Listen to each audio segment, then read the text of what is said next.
Eu queria compartilhar com vocês um trecho da Palavra de Deus, uma passagem que na verdade é uma oração. Talvez fosse até desnecessário a abertura das nossas Bíblias ou dos nossos aplicativos, mas eu vou ler aqui com vocês, porque nós vamos fazer aqui uma reflexão, tópico a tópico, do Pai Nosso. O Pai Nosso é uma oração que Jesus Cristo nos colocou como modelo. Então nós sabemos que não se trata de um mantra, de ditos mágicos que, uma vez repetidos, vão trazer a bênção de Deus de forma automática, simplesmente porque as palavras são proferidas. Então nós o fazemos com consciência. Quando nós oramos diante de Deus, nós prestamos atenção às palavras que nós proferimos. Então nós não devemos ser levianos na nossa maneira de se reportar a Deus. E eu queria destrinchar um pouco sobre certos significados, certas lições, mas num nível muito básico e simples, porque é o que nos importa, não é? O Pai Nosso e a nossa responsabilidade de orar bem. Orar o Pai Nosso é orar bem. E o Pai Nosso não pode ser encarado apenas como um modelo a ser repetido palavra por palavra. Na realidade, Jesus está colocando um paradigma de oração.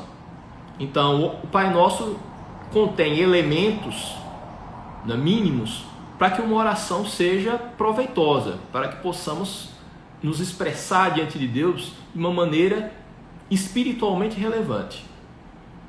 Então, essa passagem está em Mateus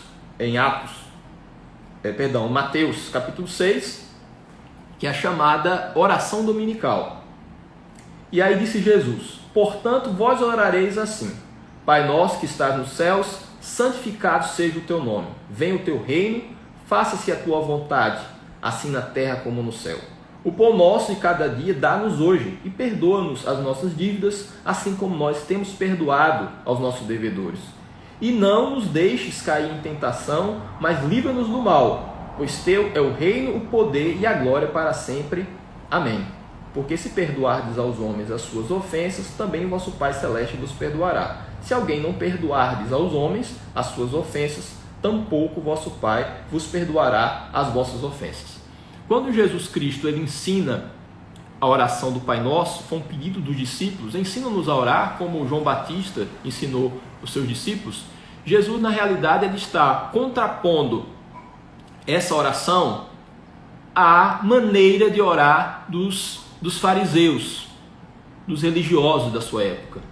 Então você deve saber que a oração acabava sendo um mecanismo de marketing pessoal.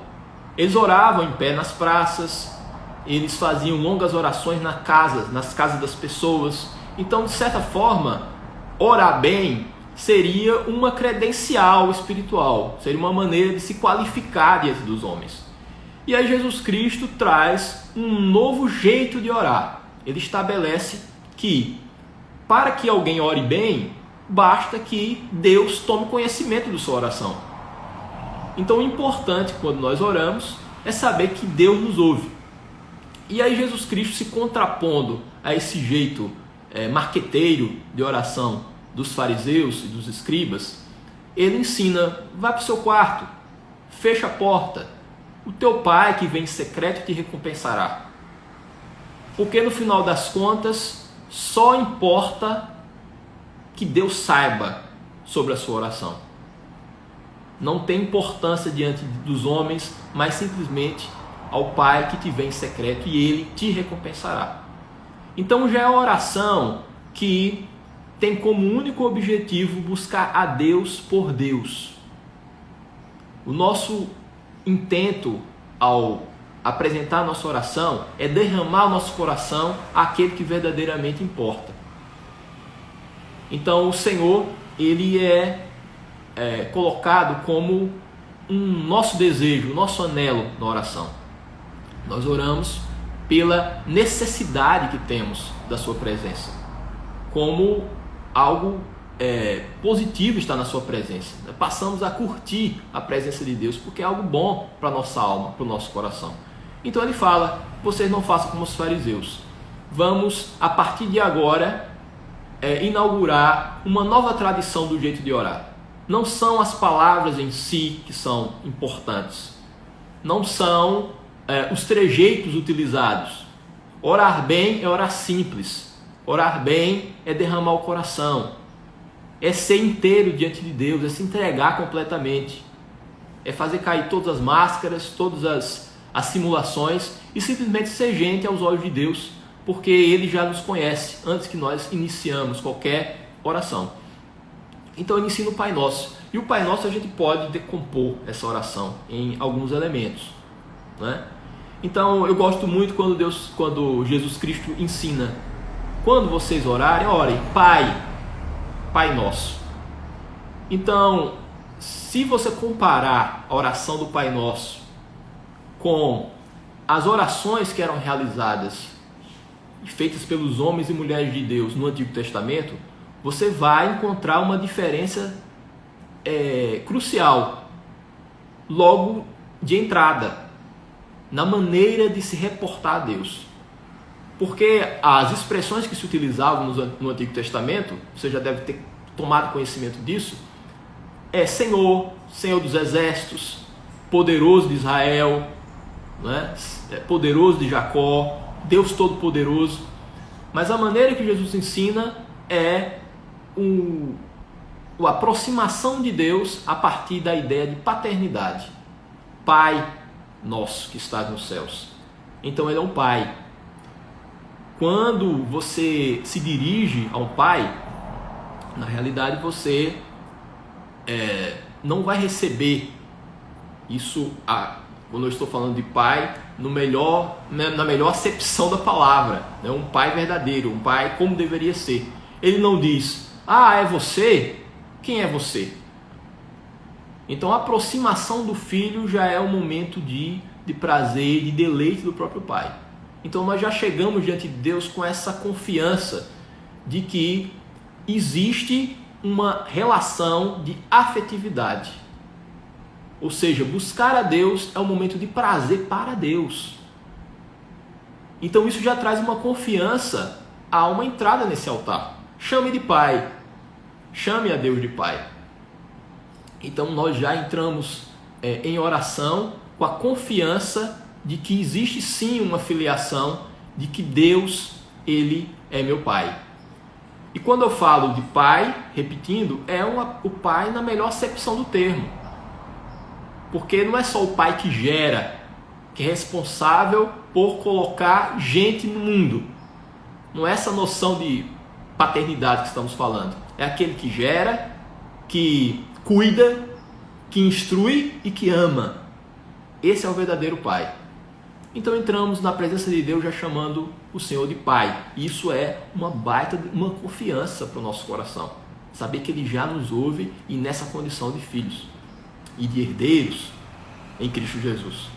E eu gosto muito da expressão Pai Nosso, porque nos dá a ideia de que não é só o Pai meu, Ele também é Pai dos outros. E muitas pessoas perdem essa percepção de que Deus é Deus para todos. Nós não temos uma ideia exclusivista sobre Deus está comigo contra o outro. Conta-se, é bem possível que seja uma lenda, mas é uma lenda registrada, que Abraham Lincoln, durante a Guerra da Secessão dos Estados Unidos, né, o Sul contra o Norte, por conta da questão escravista nos Estados Unidos, os abolicionistas contra, né, os proprietários rurais que usavam de mão de obra escrava. Houve uma guerra civil nos Estados Unidos no século XIX, mas dizia-se que ele, Abraham Lincoln, orava pelos seus inimigos, pelos confederados, por aqueles que queriam formar um outro país a partir do Sul. Seja verdade isso ou não, o fato é que a ideia em si ela é legítima, é verdadeira. Porque nós não oramos, nós não buscamos a presença de Deus nunca vendo o outro como adversário, nunca contra o outro. Então não é Deus comigo e os outros são opositores. Então nós sempre devemos ter esse tipo de oração, de saber, eu estou orando, eu estou, por exemplo, num certame, num concurso, não é? Numa situação de uma vaga no emprego, por exemplo.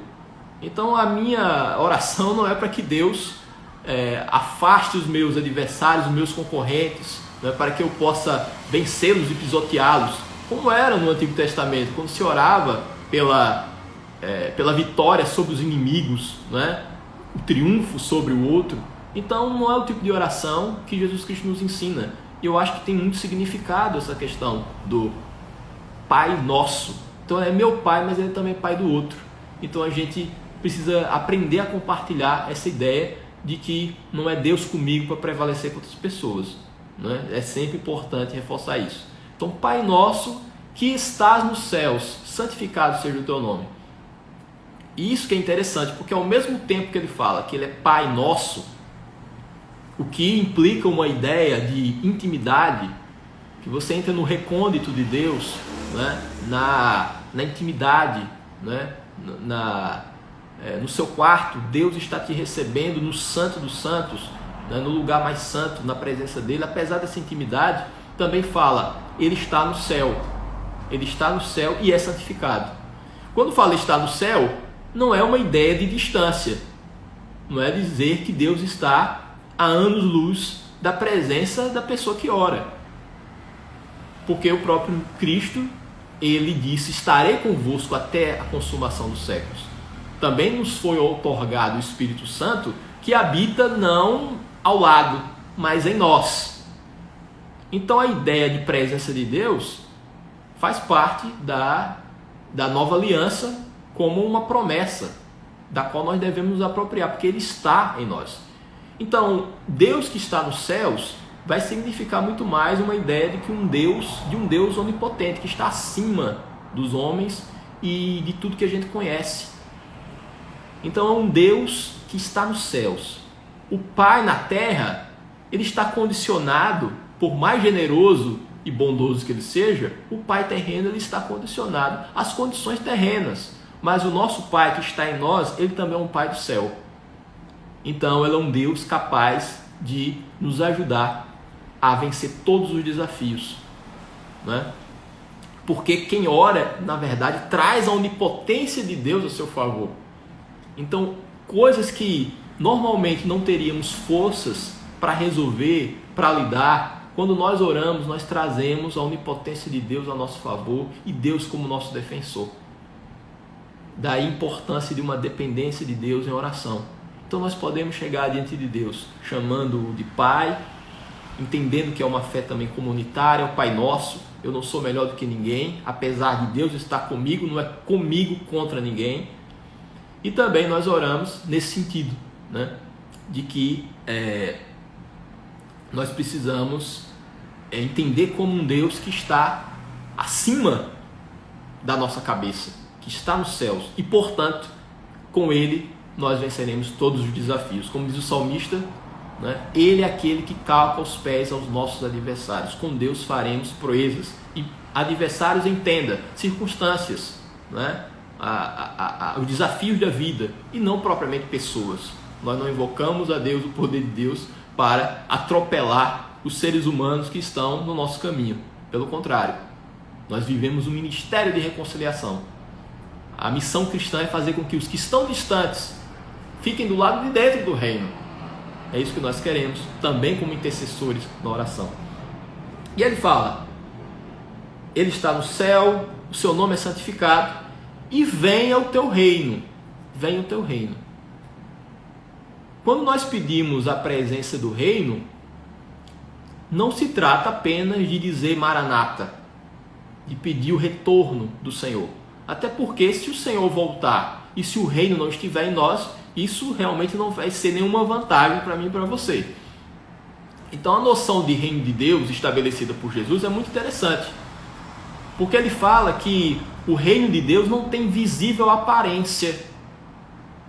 Ele fala em um dos seus sermões escatológicos nos evangelhos.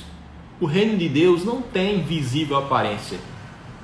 Não se trata de dizer, ei-lo ali ou aqui está, disse Jesus. Porque o reino de Deus está dentro de vós. Então, o reino de Deus precisa ser primordialmente uma realidade interior. Porque quando nós temos o reino em nós, nós somos capazes de enxergar as possibilidades do reino de Deus fora.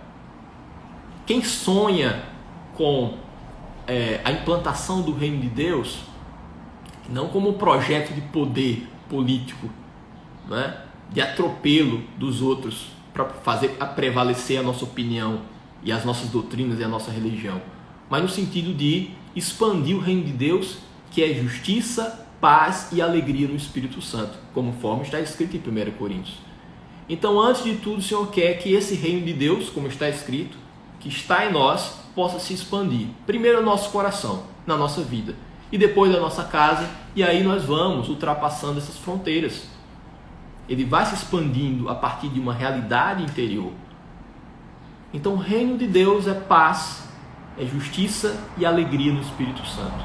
O reino de Deus é justiça. É incompatível um desejo pelo reino, um argumento de que nós queremos a presença de Deus quando não estamos dispostos em viver em justiça, em retidão de caráter, cultivar os valores corretos, primeiro na nossa vida, na nossa casa, não é?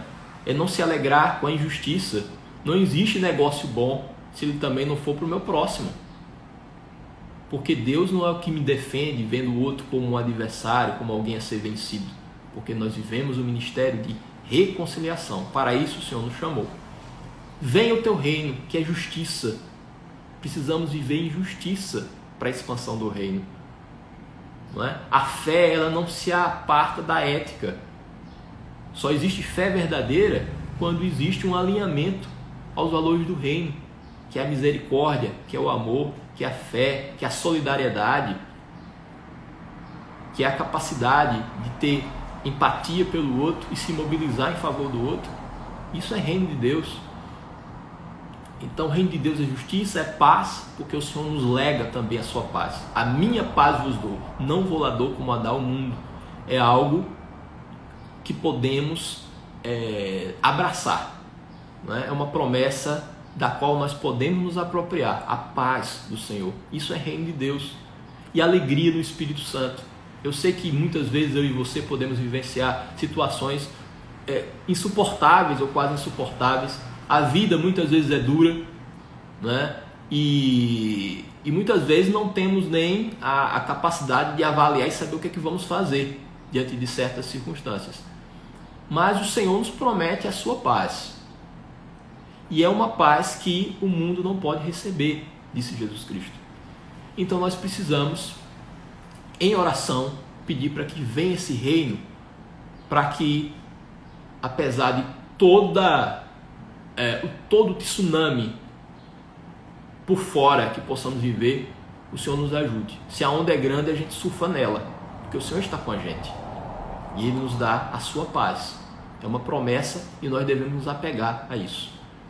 Então, é uma oração que pede também a presença do reino. Venha o teu reino.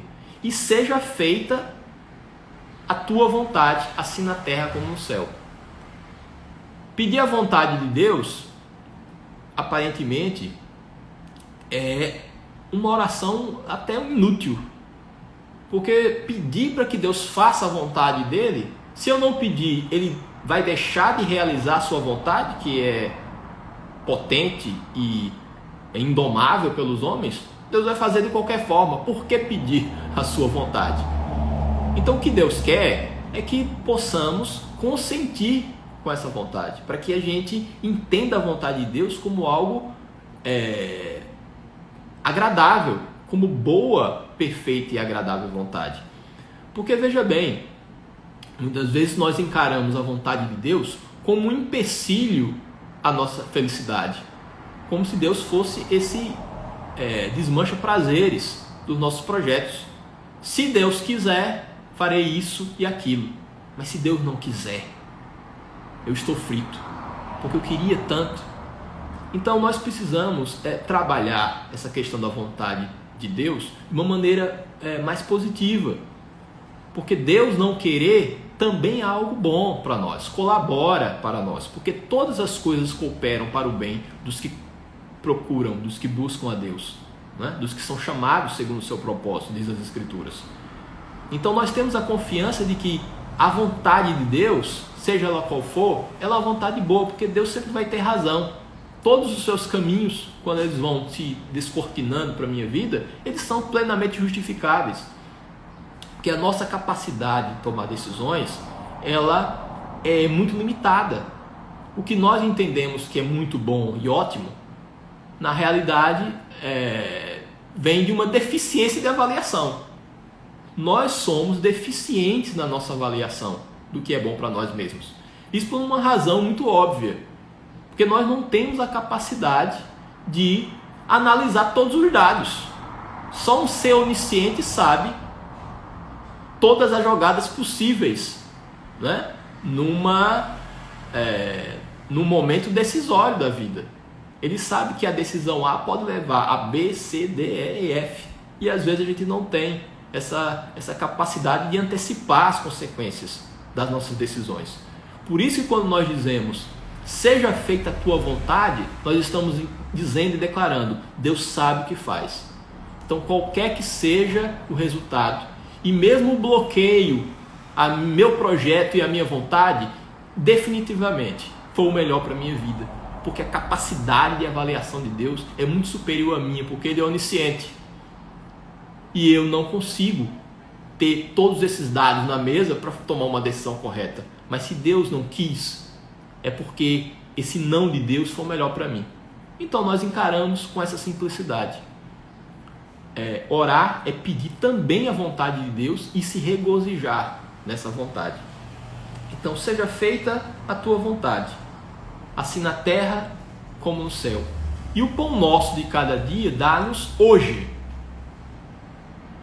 Também nós apresentamos na nossa oração, nesse modelo de oração, como eu falei, não algo que deve ser repetido como palavras mágicas, como uma oração talismã, não se trata disso, mas nós pedimos também e apresentamos diante de Deus a nossa ansiedade. O pão é a ansiedade, o pão é o necessário para a vida digna.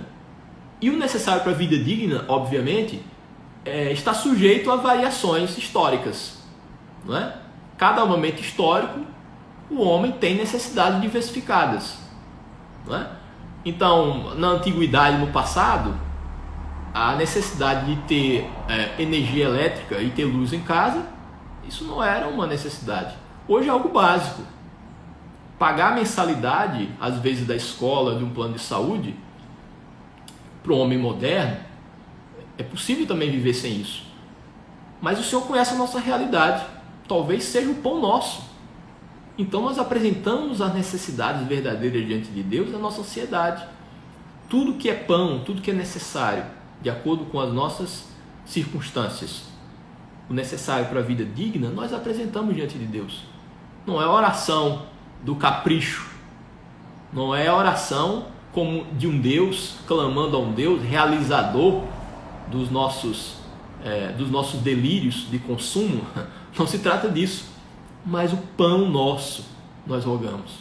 E isso que é muito interessante, porque ele fala que é o pão nosso de cada dia, dá-nos hoje. Porque nós temos a tendência a uma ansiedade de um pão que precisa chegar por antecipação, para hoje, para amanhã, para depois de amanhã. Então, o que nós queremos com a oração do Pai Nosso, muitas vezes é pedir para que Deus instale uma panificação, né? Uma panificadora, para que a gente tenha pão, né? Muito mais do que a gente precisa para hoje. Deus tem nos abençoado. Talvez eu e você possamos contar muitos testemunhos de tudo que o Senhor tem feito, às vezes além, muito além da nossa necessidade. Mas a oração do Pai Nosso diz, olha, não fica ansioso, porque o Deus que dá o pão também precisa ser o Deus que dá a vida para consumir o pão. Ter pão demais, ter a provisão garantida por tanto tempo, só faz sentido se você tiver vida para usufruir da provisão. Então nós só podemos responder, né, pela nossa vida, o nosso horizonte de planejamento, nesse sentido, não é mais que o hoje, porque o amanhã pertence a Deus, disse Jesus Cristo. Então o hoje pode ser até planejar o futuro, mas nós não temos a certeza de que chegaremos lá. Então, pão cotidiano que o Senhor nos dá hoje, e hoje é dia de agradecimento. Hoje é dia de comemoração, porque o pão já está sendo provisionado. Todo o necessário para a nossa vida hoje, Deus já está providenciando e já está chegando, se não já chegou às nossas mãos. Porque Ele cuida de nós. Entrega a tua ansiedade diante de Deus, porque Ele cuida de nós, como disse Pedro na epístola. Então nós também pedimos o pão. E também fazemos a oração do perdão. Perdoa-nos as nossas dívidas, assim como nós perdoamos os nossos devedores. Orar o Pai Nosso sem prestar atenção no seu conteúdo, beira a irresponsabilidade, principalmente por conta dessa passagem, desse trecho da oração.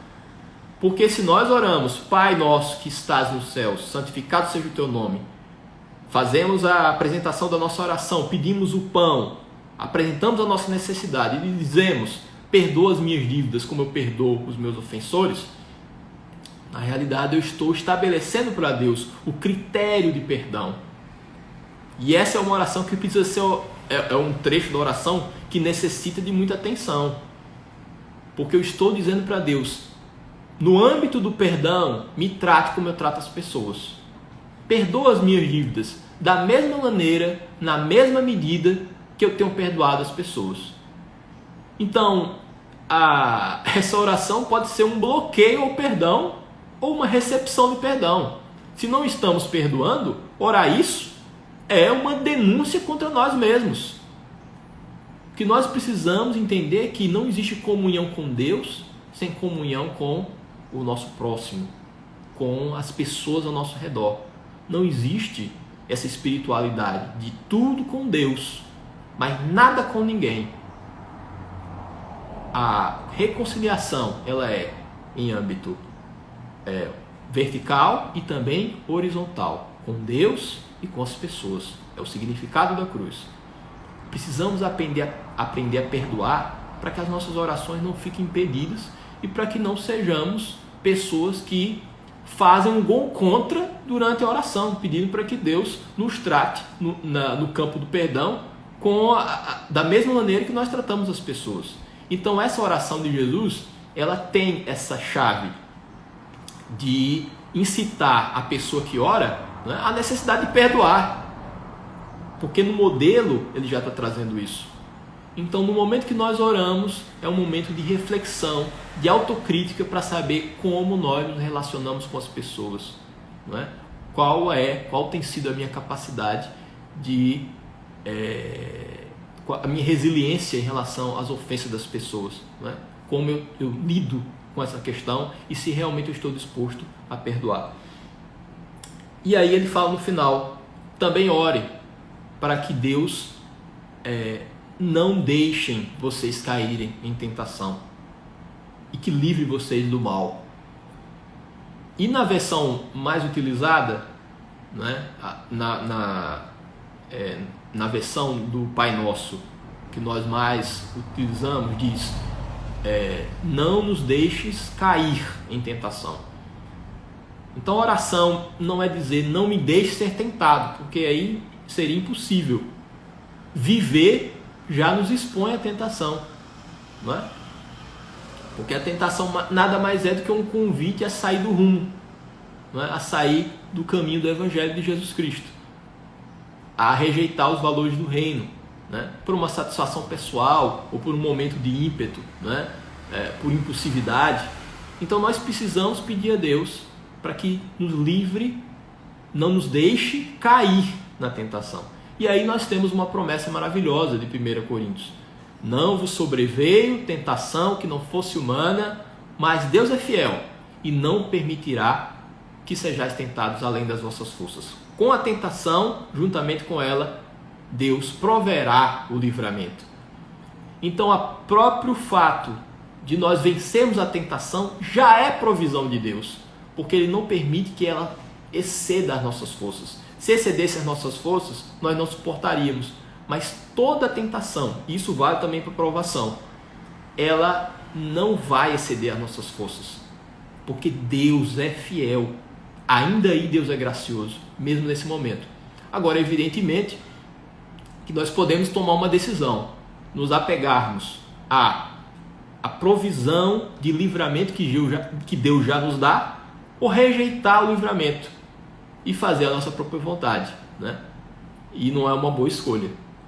Então, essa oração ela nos traz um projeto de vida, na verdade, um projeto de perdão, um projeto de entrega da ansiedade, um projeto de implantação do reino de Deus no nosso coração, né? Um projeto de intimidade com Deus, um jeito de lidar com Deus como Pai e de saber que Ele também é Pai dos outros, né? E entender que na oração o mais importante é que eu e você possamos escancarar o nosso coração. Deus já sabe. Ele não é convencido pela nossa retórica e nem pela estética do nosso jeito de orar, das nossas palavras. A oração mais tosca do mundo pode ser a melhor oração, desde que ela seja sincera, desde que ela seja verdadeira. Então, que eu e você possamos aprender a abrir diante de Deus o que já era conhecido por Ele, que são as nossas necessidades mais íntimas, os nossos dilemas, as nossas angústias, e que nós possamos utilizar o modelo do Pai Nosso para que eu e você possamos orar bem e orar melhor. Em nome de Jesus. Em nome de Jesus.